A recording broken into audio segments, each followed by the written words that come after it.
عليم الحكيم رب اشرح لي صدري ويسر لي أمري واحلل عقدة من لساني يفقهوا قولي وبعد.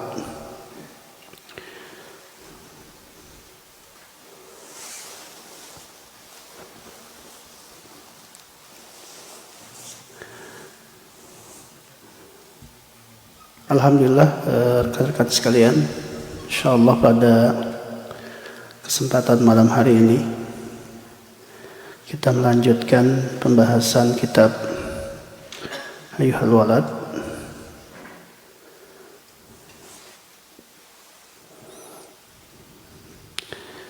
Terakhir kita membahas tentang riya. Sekarang masuk pada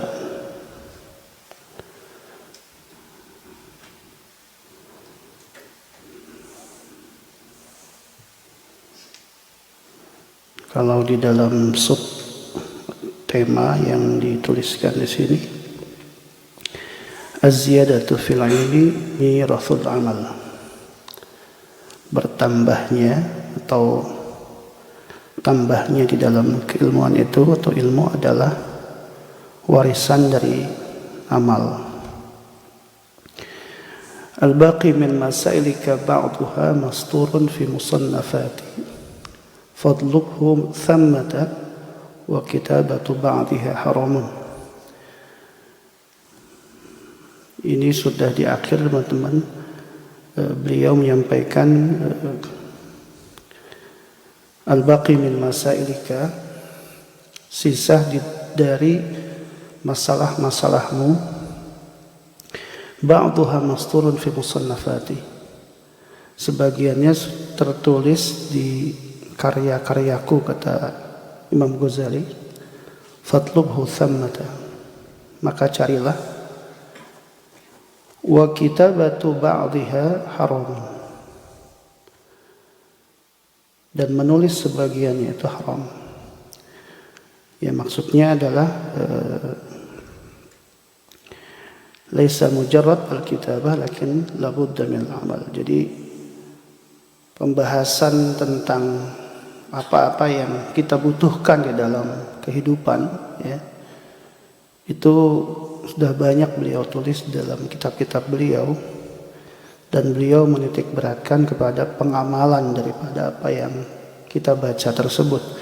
Jangan hanya sekedar al-ilmu fis sutur, ya, jadi ada istilah itu al-ilmu fis sutur, ya, ilmu itu dalam tulisan.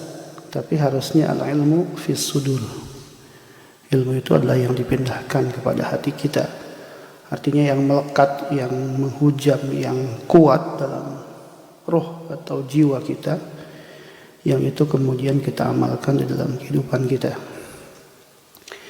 I'mal anta bima ta'lam, lakukanlah,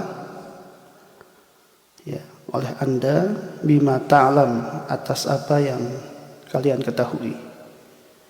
Ya, di dalam inti dalam sebuah ilmu itu, teman-teman sekalian, ya, intinya itu adalah pengamalan, ya, bukan pada banyaknya tapi pada kualitasnya, ya. Jadi yang menitik beratkan pada kita itu bukan banyaknya sebenarnya. Walaupun tentu banyaknya ilmu yang kita miliki itu menjadi sangat positif, kan, tapi kalau tidak menjadi amal itu sia-sia. Al-ilmu bila amalin kasyajari bila samarin. Ilmu yang tidak diamalkan itu bagaikan pohon yang tidak berbuah. Maka dalam Al-Quran itu ketika berbicara tentang ilmu, itu yang titik beratkan itulah sifat takut kepada Allah. Innama yakhshallah min ibadihil ulama. Ya. Jadi kita ini ngaji biar manfaat ilmunya kita amalkan, walaupun sedikit. Ya, walaupun nggak pernah mondok, walaupun ngajinya cuma seminggu sekali, itu tidak masalah, ya, tidak masalah. Yang penting diamalkan. Ya. Karena banyaknya ilmu nanti juga setiap apa yang kita tahu itu harus kita pertanggungjawabkan di hadapan Allah. Ya, oleh sebab itu harus menambah satu amal, yang kedua rasa takut kita kepada Allah.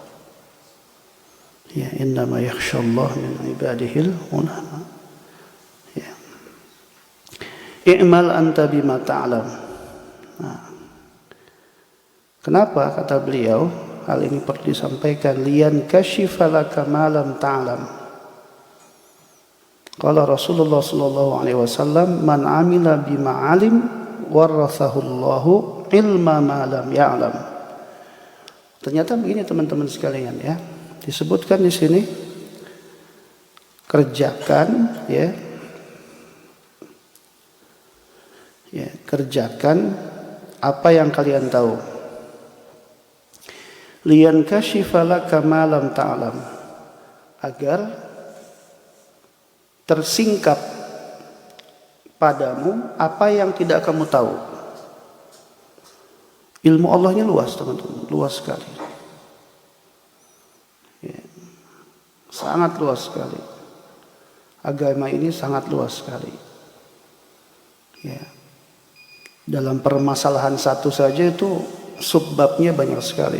Kita bahas salat saja nggak kelar-kelar kan. Ya.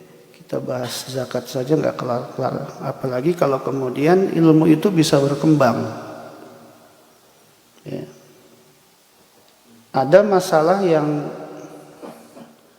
misalkan zakat, ternyata persoalan zakat itu berkembang.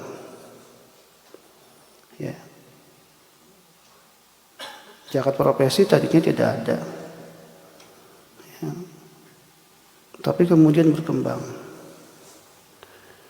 Ya, berarti kan itu ilmu itu banyak sekali.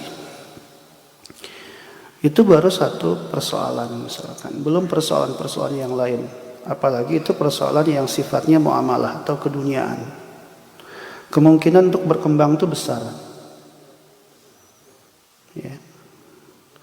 Pelajaran di kelas 1 misalkan contoh, jenengan belajar matematika saja misalkan, di kelas 1 dengan di kelas 2, di kelas 3 itu berbeda. Berkembang terus.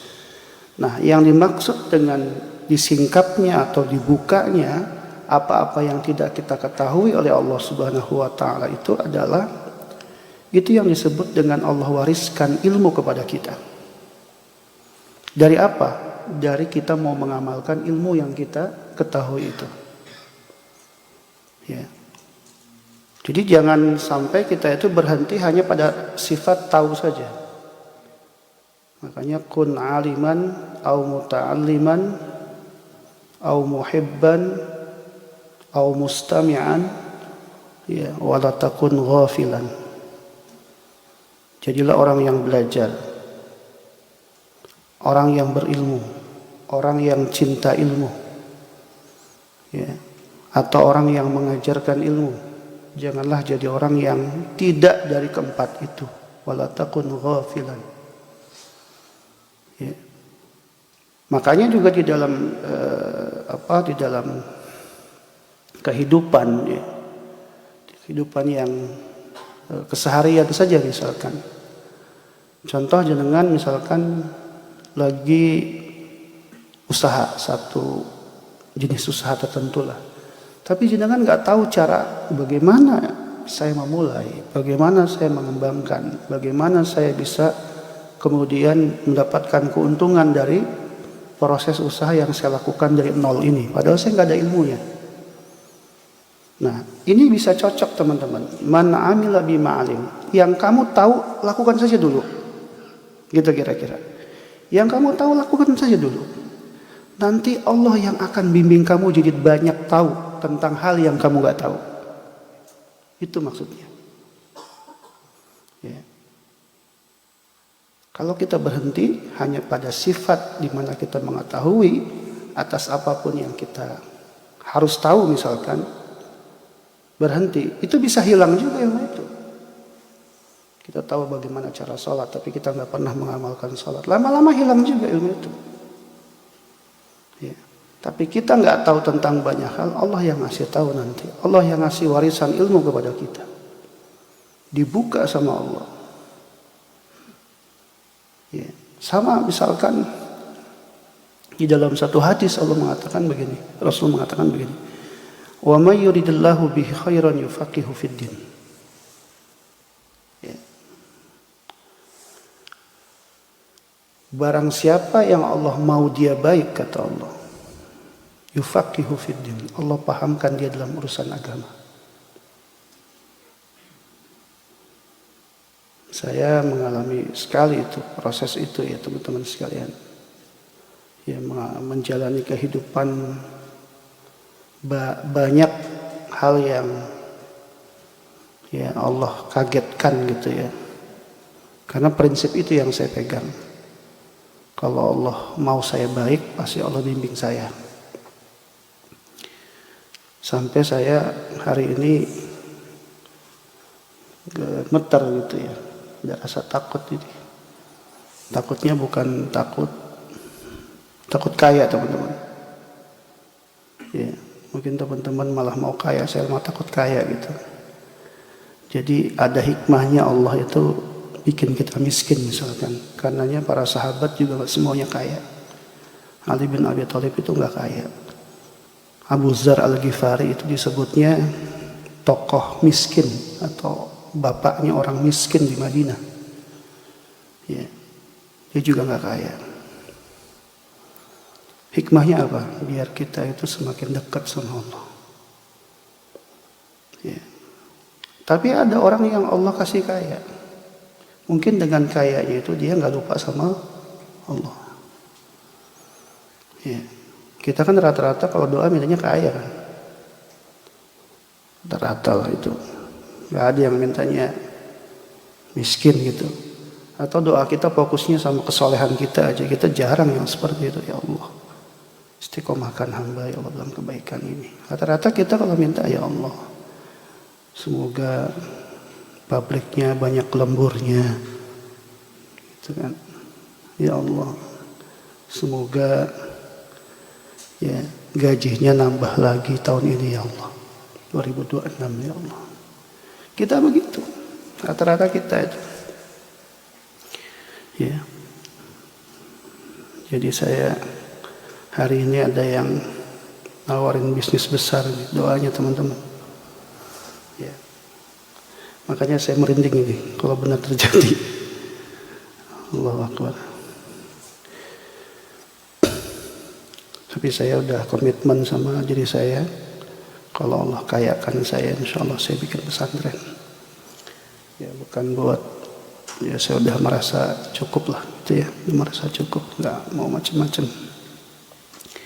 Ya, sama kayak jenengan gitu ya. Problem ini dihadapi oleh banyak orang. Kayaknya juga setiap ngobrol dengan teman-teman PMI itu rata-rata sama, masalahnya sama. Sebelum berangkat takut miskin. Sudah sampai sini punya modal, pulang takut juga gitu. Jangan-jangan Allah jauhkan ilmu dari kita teman-teman. Jangan-jangan Allah jauhkan hidayah dari kita. Karena kalau kita mengamalkan ilmu itu, man amila bima alim warathallahu ilma ma lam ya'lam. Kalau misalkan kita mengamalkan ilmu walaupun sedikit itu, terus kita amalkan, terus minta sama Allah biar kita istiqomah atas amal tersebut, maka nanti Allah bimbing itu teman-teman. Yakin itu. Jangan khawatir itu. Ya. Pasti itu. Allah nggak pernah kok bohong sama janjinya. Itu nggak pernah Allah bohong. Ya. Jadi jangan-jangan kitanya ini yang belum pada posisi yang benar. Jadi kalau kita niatnya baik itu sebenarnya apapun pasti dimudahkan sama Allah. Itu ya. Ini yang pertama teman-teman ya. Jadi penting sekali kita memiliki satu pedoman dalam kehidupan kita. Walaupun sedikit ilmu yang kita miliki itu kita amalkan. Ya sedikit nggak apa-apa. Ya. Daripada tidak diamalkan sama sekali. Ya. Karena Allah juga di dalam beramal itu melihatnya bukan pada banyaknya. Teman-teman sekalian, itu disebutkan secara tegas di dalam hadis yang berkaitan dengan istiqomah. Ya. Dalam hadis yang terkait dengan istiqomah itu kan disebutkan ya khairul a'mal, sebaik-baik amal itu adalah istamarra wa in qalla. Sebaik-baik amal itu adalah yang berkelanjutan. Enggak disebutkan di situ. Nah, kalimat selanjutnya wa in qalla, walaupun sedikit. Bukan wa in katsura. Bukan. Ya, bukan pada banyaknya, tapi pada kualitasnya. Maka misalkan tempo hari Mas Iqbal tanya tentang jumlah anak. Bahkan kalau kita mau mengkritisi bagaimana Nabi Muhammad SAW menikah di usia 25 tahun, sebenarnya itu bukan umur nubuwah. Itu bukan umur yang perlu kita jadikan sebagai sunnah, bahwa nikah usia 25 tahun itu sunnah, enggak. Ya, tidak ada satu penulisan sejarah yang menerangkan hal itu. Tapi memang Nabi nikah di usia itu, 25 tahun itu. Ya. Artinya bukan berarti orang yang menikah di usia di atas 25 tahun itu tidak sunnah. Tapi nikahnya itu baru sunnah. Itu perkataan Nabi, an-nikahu sunnati, faman raghiba an sunnati falaysa minni. Nikah itu sunnahku, itu baru Nabi bilang. Tapi jumlah usia berapa itu nggak disebutkan. Ya. Begitu juga jumlah anak nggak disebutkan berapa, tapi Nabi bilang cuma begini. Ya. Fankihu, ya, nikahilah orang yang dia itu subur. Sehingga nanti punya anak lebih banyak atau punya anak banyak. Karena kata Nabi, saya adalah orang yang cinta ketika umat saya banyak. Itu kata Nabi.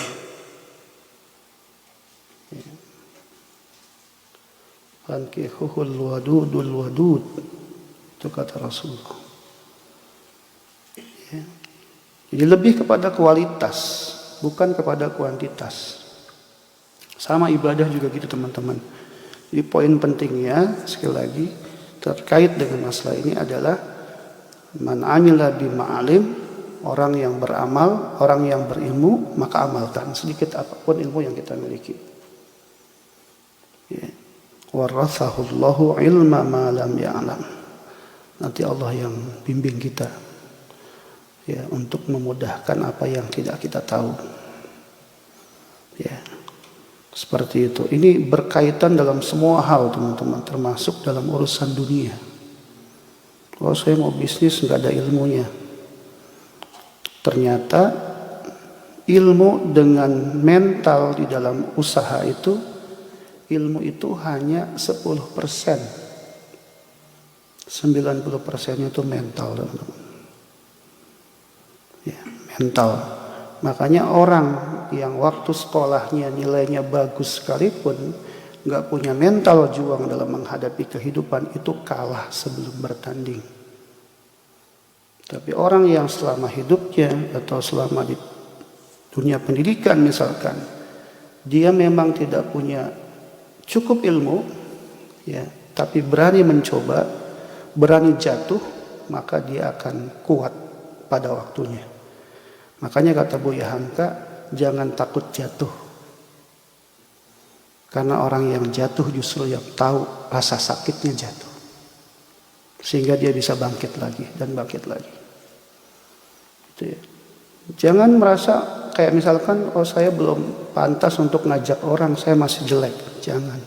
Saya kalau berprinsip seperti itu nggak mengajarkan ilmu apa yang saya peroleh. Karena saya pun masih jauh dari mengamalkan apa yang saya ketahui ini. Tapi saya terus berusaha untuk bisa lebih baik. Gitu ya. Jangan juga kita merasa sudah baik.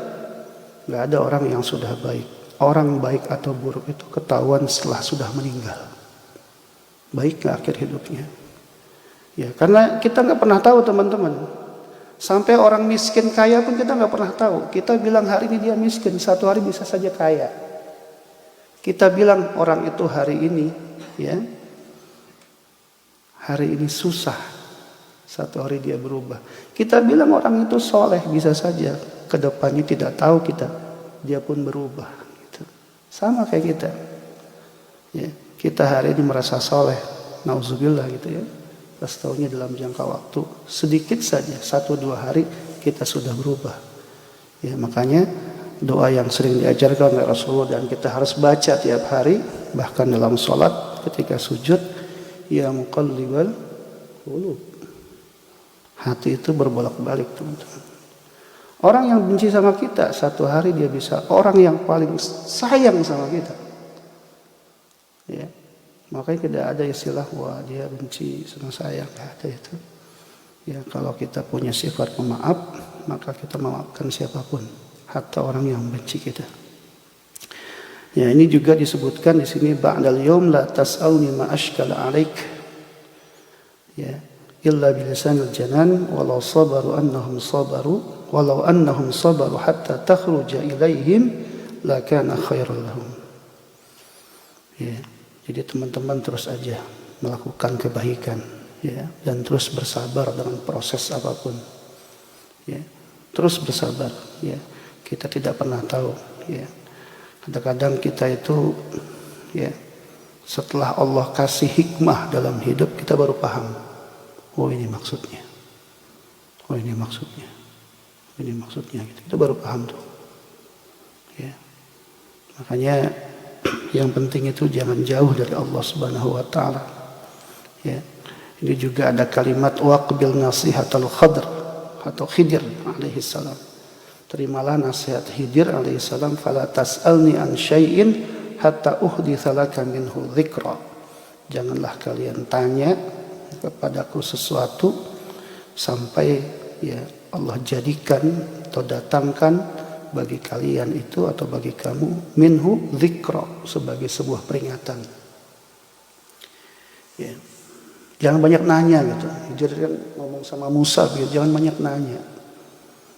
Ya. Kita juga begitu dalam beragama gitu. Ya, dalam melakukan amal soleh. Ya, jangan banyak nanti gimana. Perintah Allah lakuin aja udah. Ya, nggak usah banyak tanya kita. Nanti apa manfaatnya buat saya? Apa kesenangannya akan saya peroleh? Ya, dan lain sebagainya. Wala tasta'jil hatta tablugh awan yukshaf laka wa urita saurikum ayati fala tasta'jilun. Fala tas'al qabla al-waqt. Ya. Wala tasta'jil hatta tablugh ya awanu. Janganlah terburu-buru sampai datang nanti masanya. Ya, dalam hidup juga seperti itu, teman-teman. Sabar. Ya, enggak ada yang langsung kaya. Proses semuanya. Ya. Panjang prosesnya. Jangan lihat sekarang misalkan satu brand di Indonesia itu produknya banyak di mana-mana. Jangan melihat itu sudah jadi, tapi prosesnya panjang. Pocari Sweat itu, ya, pernah dengar cerita itu 1 tahun gratis, teman-teman. Mengenalin produk mereka. Ya, panjang berarti kan prosesnya. Nggak cepat gitu kan. Ya, cerita tentang siapa itu, Albert Einstein itu, ya, ketika dia dibilang anak paling bodoh di sekolahnya, kemudian ibunya dikasih tahu, tapi ibunya nggak kasih tahu. Saat anaknya tanya, kenapa saya harus di rumah belajarnya, kata guru kamu harus ibu tangani khusus. Padahal anaknya paling bodoh dan gurunya udah nggak sanggup menangani dia. Di rumah Albert Einstein mencoba. Sekian percobaan baru kemudian menjadi seorang penemu. Padahal diklaim sebagai orang yang bodoh. Jadi jangan instan, teman-teman. Sama juga di dalam kita meminta kepada Allah. Sama juga dengan kesolehan kita, itu nggak ada yang instan, teman-teman. Kok saya nggak baik-baik ya? Kok saya susah banget terima ilmu ya? Kok saya nggak kaya-kaya ya, nggak ada yang instan teman-teman. Ya, terus aja ikhtiar. Malah yang terbaik itu adalah jangan offside dalam hidup itu teman-teman. Maksudnya apa? Ada wilayah Allah, ada wilayah kita. Wilayah kita itu apa? Ikhtiar. Wilayah Allah itu apa? Menentukan hasil. Kita jangan offside, sampai hasil pun kita pikirin. Ya, kita bisa merencanakan hasil. Kalau misalkan saya punya modal sekian, keuntungan sekian, tapi bagaimana kemudian menjadi lebih daripada itu, akan jadi untungnya lebih banyak lagi, misalkan bahkan sampai kaya raya, itu kan sebenarnya adalah sesuatu yang tidak lepas dari takdir Allah Subhanahu wa Ta'ala gitu. Ya, ada orang 10 tahun kerja ya begitu-begitu juga ada. 20 tahun kerja begitu-begitu juga ada. Bisnis 20 tahun nggak jadi apa-apa juga ada. Cuman bisa buat makan sehari-hari, misalkan begitu. Tapi ada orang yang kemudian 3, 4, 5 tahun sudah bagus dia.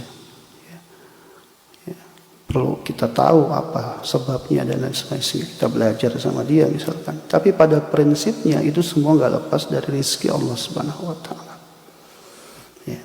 Jadi wala tasta'jil. Apapun dalam kehidupan jangan terburu-buru teman-teman. Innal ajalata minasyaiton. Sesungguhnya keterburu-buruan itu adalah bagian dari sifat syaitan. Lagi wudu, mau sholat, kerja juga hati-hati. Terburu-buru bisa-bisa mencelakai kita sendiri misalkan. Hati-hati. Tenang. Punya masalah tenang, jangan dirasa kerusuk. Ya, tenang semuanya, usahakan tenang. Masalah apapun tidak ada yang tidak selesai. Kalau Allah titipkan masalah pada kita, pasti Allah titipkan solusinya buat kita. Makanya kalimatnya inna ma'al usri, kalimatnya ma'a.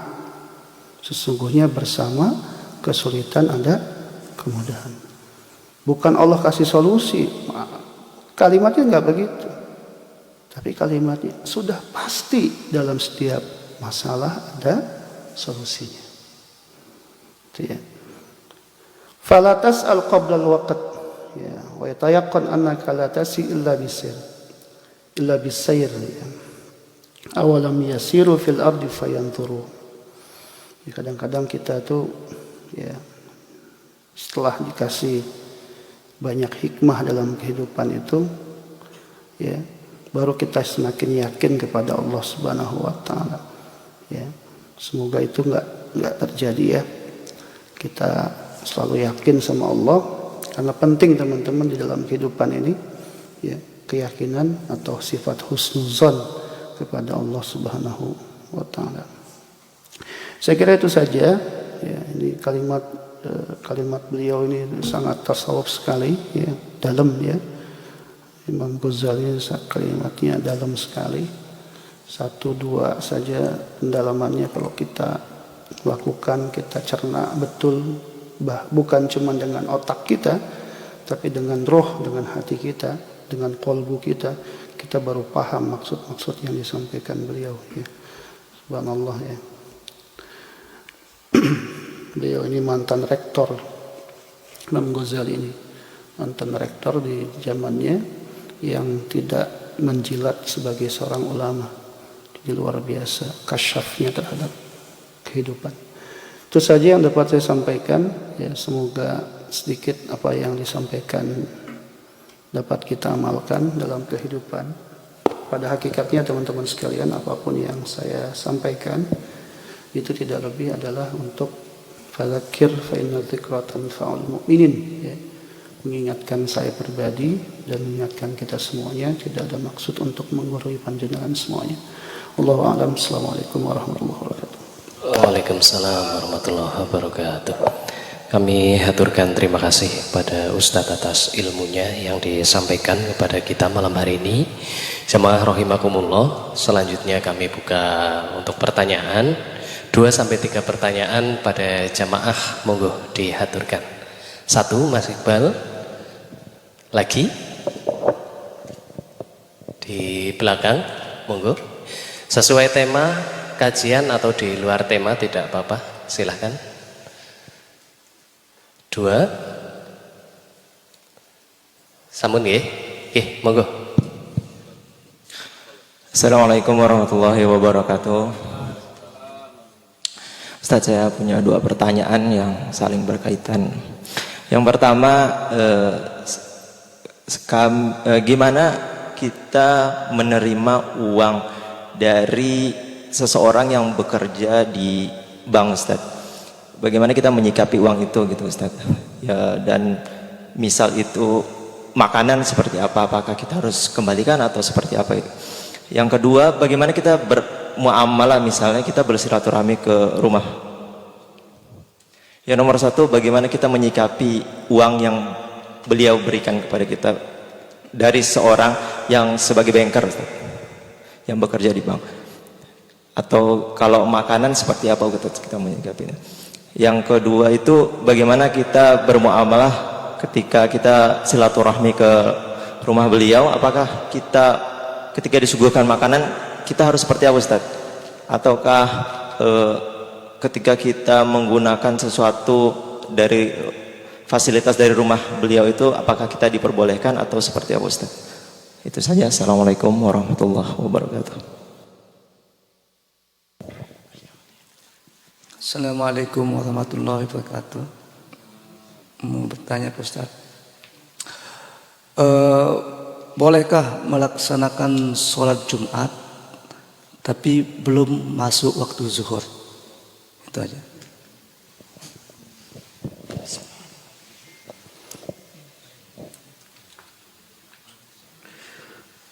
Bismillahirrahmanirrahim. Assalamualaikum warahmatullahi wabarakatuh. Izin bertanya Pak Ustadz, saya mau bertanya tentang qiyas.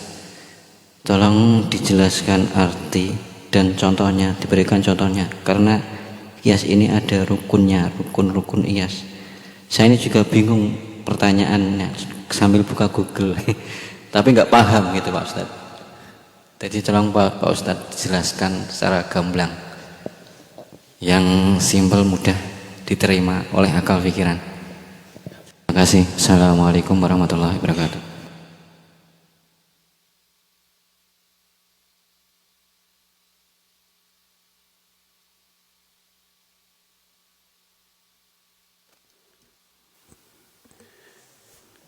Asumsinya mungkin yang pertama itu adalah banknya bank konvensional ya. Yang dimaksud mungkin bank konvensional. Bagaimana kalau misalkan kita menerima uang yang jelas uangnya itu adalah diperoleh dari pekerjaan atau hasil dari kerja yang didapat dari bank yang katakanlah dianggap riba lah. Seperti itu. Teman-teman sekalian, memang pertama begini ya. Hukum bank konvensional itu bisa dibilang itu bukan sesuatu yang mufakat ya, atau muttafaq alaih gitu ya. Walaupun kalau kita mendengar dari beberapa ulama yang ya lebih masyhur di kalangan kita gitu ya, seperti misalkan Gus Baha misalkan, atau ulama-ulama yang lain ya, kita seperti kalau Gus Baha sepertinya beliau banyak mengutip pendapat seperti Wahbah Az-Zuhaili ya, dalam kitab Al-Fiqh wa Adillatuh itu. Kemudian juga Yusuf Al-Qardawi yang beliau menyebutkan, atau beliau ini menyebutkan bahwa bank yang konvensional ini memang riba gitu ya, seperti itu. Ada transaksi ribawinya di dalamnya. Seperti itu. Tapi kan bukan berarti uangnya semuanya itu, kalau misalkan kita melakukan transaksi misalkan ya di bank gitu ya. Kalau kita hanya menaruh uang sebagai saving, ya tidak ada sistem bunga di sana misalkan, atau tidak mengambil dari bunganya, maka kan itu uang yang savingnya aman ya. uang yang savingnya aman. Tapi kalau kemudian bunganya, ada bunganya dari sana, transaksi bunga itu, maka kemudian itu yang menjadi persoalan bagi ulama yang mengatakan itu adalah sesuatu yang disebut dengan riba. Karena masih ada perdebatan teman-teman terkait masalah itu misalkan. Nah dari sini kemudian kita bisa menyimpulkan tidak bisa menghukuminya perbedaan pendapat ini secara clear sebenarnya. Dikarenakan ada perbedaan dua pandangan itu. Ya, yang mengatakan mutlak bahwa bank konvensional itu transaksinya riba. Karena begini teman-teman, prinsip dasar bank itu sebenarnya adalah untuk menyimpan uang. Prinsip dasarnya ya. Kalaupun nanti ada transaksi yang kemudian di dalam istilah fikih muamalah itu ada teori yang kemudian counter yang mau menghilangkan sisi-sisi konvensionalnya itu yang kita sebut dengan fikih syariah atau muamalah syariah itu ya seperti misalkan ada transaksi yang disebut dengan mudharabah misalkan dan seterusnya lah. Kayaknya ngomong itu juga nggak bakal nyambung ya seperti itu ya. Jadi intinya adalah kita tidak bisa menghukumi bahwa semua yang terkait dengan bank konvensional itu menjadi haram gitu ya. Sehingga kalau misalkan ada interaksi kita secara pribadi dengan orang-orang seperti itu ya kalau kita menghukumi semuanya itu haram tentu berat sekali kayaknya ya. Dan kayaknya juga agak sulit kita di Indonesia di mana jumlah bank konvensional jauh lebih banyak dibanding bank syariah seperti itu. Sehingga saya kira juga tidak boleh menghukumi secara umum ya bahwa apapun yang diperoleh oleh mereka itu pasti haram gitu ya. Seperti itu. Ya, itu ya terkait dengan zatnya atau problem uangnya atau apapun yang diperoleh dari sana. Secara muamalah yang sifatnya pribadi, ya saya kira tetap kita harus baik lah, harus baik. Ya, jangan kemudian kita, ini transaksinya riba gitu misalkan, dan juga kita kemudian, karena sampai hari ini teman-teman problem lain ya di Indonesia ini kita harus sampaikan juga problem lain. Itu bank-bank syariah itu kadang-kadang punya problem dalam pelayanan. Itu perlu diakui gitu. Saya misalkan berapa tahun pakai bank BSI ya. Sebelumnya itu pakai BSM ya. Sekarang pakai BSI semuanya kan. Karena digabungkan. Awalnya BSM namanya. Bank Syariah Mandiri, Bank Syariah apa misalkan seperti itu. Itu saya cukup kecewa gitu. Kenapa? Karena pelayanan lambat misalkan. Bank konvensional begitu cepat, antrian cukup panjang aja dalam sebentar juga. Ya, belum lagi tempo hari misalkan ada kasus-kasus yang lain misalkan. Padahal orang naruh di bank itu pada dasarnya kan ingin mendapatkan keamanan kan gitu dari uangnya itu. Tapi pada kenyataannya itu enggak gitu. Meskipun teman-teman sekalian, kita tidak boleh kemudian mengatakan begini, tidak ada bank yang syariah, semuanya sama, itu enggak boleh juga. Saya ingat banget itu ya. Itu tahun bank muamalat itu kan ada di zamannya B.J. Habibie. Ada yang tahu ya, B.J. Habibie tahu ya. Pas presiden ngerasain enggak? Oh enggak ya. Masih belum lahir apa? Belum lahir ya. Itu upaya orang-orang yang sangat peka terhadap Islam itu sampai kemudian membuat bank muamalat. Itu adalah kesadaran yang luar biasa. Upaya mereka juga luar biasa.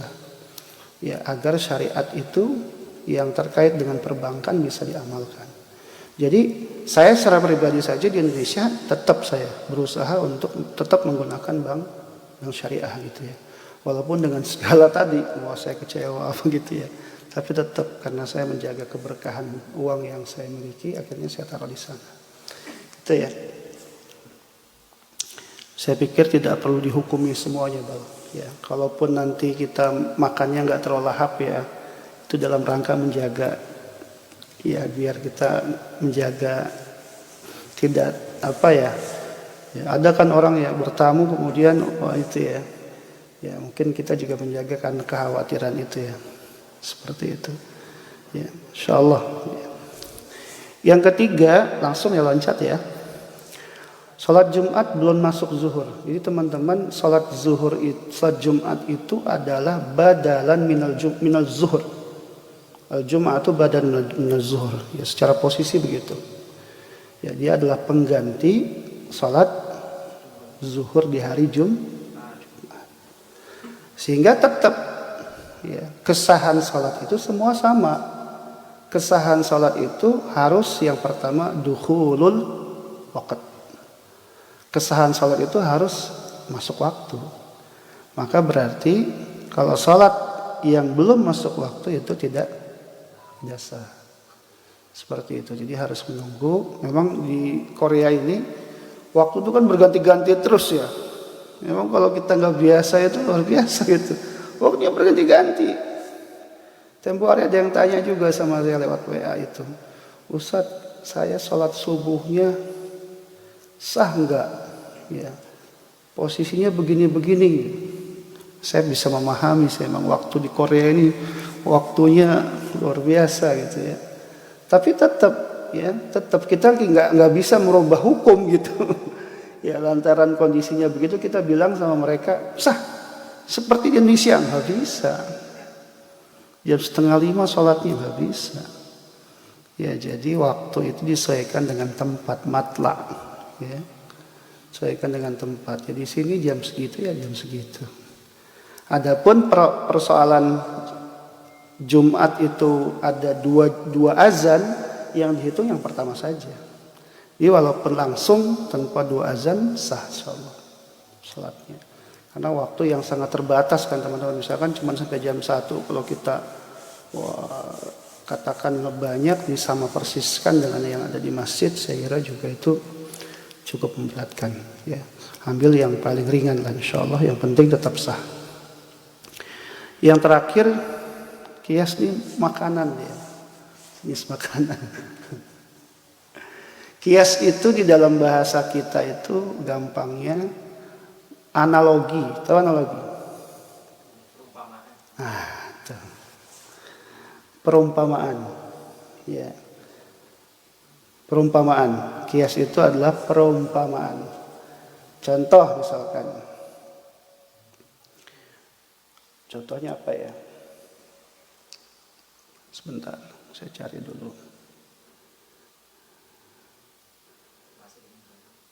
Ya gitu ya, kalau dalam apa, sama-sama makanan pokok tapi dia ya sama-sama makan pokok misalkan ya, yang satu makan nasi misalkan, yang satu makan pokoknya bukan nasi tapi posisinya sama gitu ya. Contoh misalkan ketika Imam Syafi'i menghukumi apa, niat di dalam sholat ya, niat di dalam sholat itu dengan jahar, itu ada qaul yang menyebutkan ya, bahwa itu dikiaskan dengan niat ketika seseorang mau haji atau umroh, labbaika umrotan. Karena nanti kalau kita lihat, jadi ketika ada orang tanya mana dalilnya nawaitu itu, mana dalilnya usolli itu kan tidak ada redaksinya kan, nggak ketemu teman-teman. Hadis yang berbunyi usolli itu nggak ketemu nanti, nawaitu itu nggak ketemu. Nah, Imam Syafi'i menjawabnya dengan kias, bahwa ketika seorang itu haji ya, itu membaca ada, emang niatnya ada itu labbaika umratan, labbaika hajjan. Nah, redaksi itu kemudian atau pelafatan atau redaksi itu dijadikan sebagai kias untuk membaca niat di waktu sholat seperti itu. Ya, itu namanya perumpamaan. Bisa dipahami? Niatnya ke sana mau di sana. Saya insyaallah ya. Ya, dan ini teman-teman perlu pahami bahwa kias itu bagian dari apa? Bagian dari syariat. Ya, Jadi sumber syariat itu ada yang primer, ada yang sekunder. Pokok, ada yang tambahan. Yang pokok itu adalah Quran dan hadis atau sunnah. Nah, bagaimana kita memahami Al-Quran dan hadis? Nah, makanya ada yang sekunder. Nah, nanti banyak nih yang sekunder ini. Ya, termasuk di dalamnya qiyas. Ada istihsan, ada sadlul dari, banyak lah itu ya. Ya. Itu ya Mas ya. Saya kira itu cukup. Cik, cukup jemaah? Satu lagi, nggak apa-apa Ustaz? Silakan, Maulana. Assalamualaikum warahmatullahi wabarakatuh. Izin Ustadz bertanya, ini tentang hutang. Jadi ini ada yang berhutang. Nah, kita Dulu hutang melulu. bukan. Ini jadi dia berhutang, kita memberikan uang kita, uang halal gitu kan. Tapi dia ini membayarnya dengan uang yang misalkan dia habis menang proto gitu, dia bayarkan kita. Apa hukumnya Ustadz? Apa dibolehkan atau tidak gitu? Mungkin itu saja. Wassalamualaikum warahmatullahi wabarakatuh. Ya. Sing ngutang wonge teko ora? Para ulama itu ada yang tegas begini teman-teman. Wala talbisul haqqa bil batil. Jadi jangan campur adukan antara yang hak dengan yang batil. Kita pergi haji hasil dari korupsi. Ya, contohnya begitu. Ya, kita kemudian bayar hutang yang orangnya nggak tahu tapi hasil dari uang proto misalkan dan sebagainya. Itu yang memanfaatkan kalau nggak tahu ya oke saja gitu ya, karena nggak tahu. Tapi kalau tahu jangan tuh hilang berkahnya buat kita ya, seperti itu.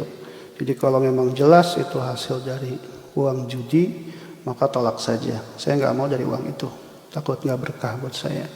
Terima saja uang yang halal ya, dari hasil jerih payah dia, kerja dia dan seterusnya.